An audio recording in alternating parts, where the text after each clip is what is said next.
Olá!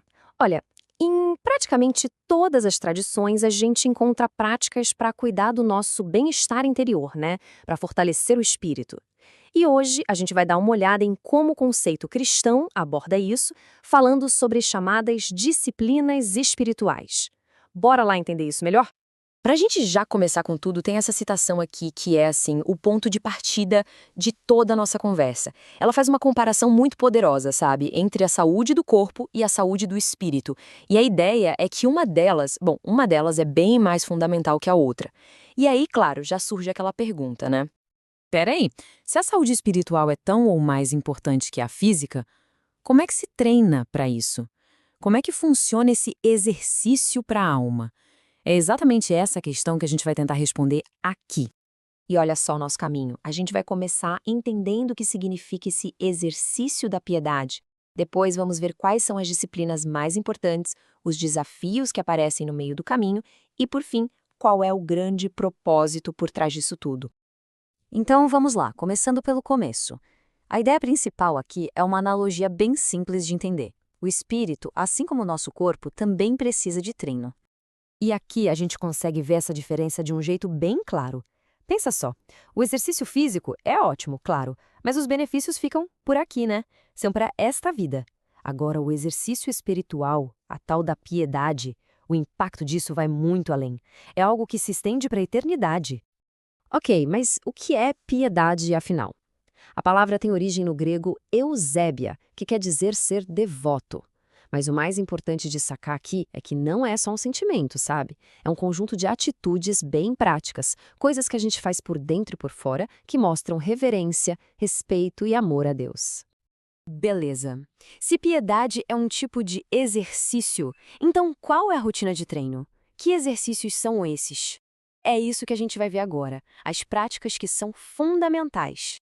Bom, o material que a gente está analisando aponta para 3 disciplinas principais, que são tipo o núcleo desse treino espiritual: a oração, o jejum e a leitura da palavra. Dá para dizer que são os pilares de tudo. E olha que legal essa citação, ela amarra tudo perfeitamente. A piedade não é uma ideia solta, abstrata. Pelo contrário, ela aparece de forma bem concreta, através dessas práticas de devoção. É como se o treino ficasse visível, sabe? Ok, na teoria, tudo isso parece ótimo, né? Mas quem já tentou colocar em prática sabe que a história é um pouco diferente. E é sobre isso que a gente vai falar agora, as dificuldades reais que aparecem no caminho. E aqui vem a pergunta de $1 bilhão, né? Por que é tão difícil manter uma vida de oração, de jejum? Se a gente sabe da importância, por que é tão desafiador ter constância nisso? A resposta que o material nos dá usa uma analogia bem forte, a da atrofia espiritual. É igualzinho a um músculo que a gente não usa, ele vai enfraquecendo. A inércia acaba gerando mais inércia. Ou seja, quanto menos a gente ora, jejua ou lê, menos vontade a gente tem de fazer isso, vira um ciclo. E tem mais um desafio grande aí, que é a motivação. O material alerta muito sobre o perigo de praticar essas disciplinas só para parecer, sabe? Para se exibir, correr o risco de transformar tudo numa performance para os outros verem, em vez de ser algo genuíno. E essa frase aqui, nossa, ela é direta e reta. Não tem como ser mais claro. A prática das disciplinas espirituais não combinam com o exibicionismo, ponto. A essência delas é a sinceridade, é a intimidade, e isso se perde totalmente quando o foco vira se promover. É um ponto-chave para quem quer uma prática de verdade. Bom, e tudo isso nos traz para a nossa última parte. A gente já viu o que são as disciplinas, já viu os desafios. Agora falta a pergunta mais importante. Mas por que fazer tudo isso? Para quê? Qual é o propósito final? Então, aqui tem uma virada de chave, um ponto que muda toda a perspectiva. As disciplinas espirituais não são uma listinha de tarefas religiosas para cumprir por obrigação, sabe? Elas são, na verdade, ferramentas. Ferramentas para fortalecer o espírito para uma luta que é constante e essencial. E essa ideia central fica muito clara com essa imagem, né?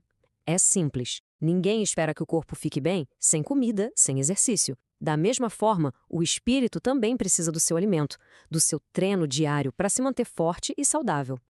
Então, para que serve esse treinamento? Aqui a gente vê os objetivos bem específicos.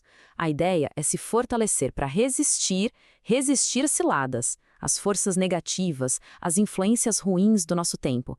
E, claro, o principal de tudo, se manter em comunhão constante com Cristo. Esse é o grande alvo. Essa última citação aqui, ela fecha a nossa conversa de um jeito muito forte. O propósito é defesa, é fortalecimento, é resistência. As disciplinas, no fim das contas, são a maneira como o cristão se prepara, se equipa para se manter firme na caminhada. Resumindo, a mensagem é bem clara, né? A saúde espiritual, assim como a física, não acontece do nada. Ela exige intenção, exige disciplina, exige perseverança, assim como qualquer outra área importante da vida. E para a gente fechar, fica essa reflexão. Pensando em tudo isso que a gente conversou, qual dessas disciplinas poderia ser um ponto de partida ou talvez um reforço para fortalecer a vida espiritual hoje? É uma pergunta para a gente levar e pensar a respeito.